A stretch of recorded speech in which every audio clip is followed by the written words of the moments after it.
Hello guys, ito magbabalot si mami ng ng notebook. O, ito ay iba niyang babalutin. I-spin niya lang babalutin yung notebook ko. O, at saka dumating ng Shopee ko. May lagayan pa. Ito. O, at saka ninimpan niya yung envelope at saka gagawa niya yung portfolio ko. At saka nandito na yung notebook, yung box ko eh.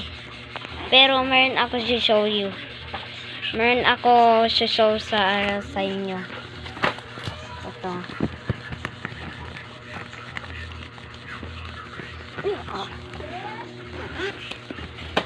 Ito, pencil case ko. Oh, pili ni mami to. Oh. Oh, tsaka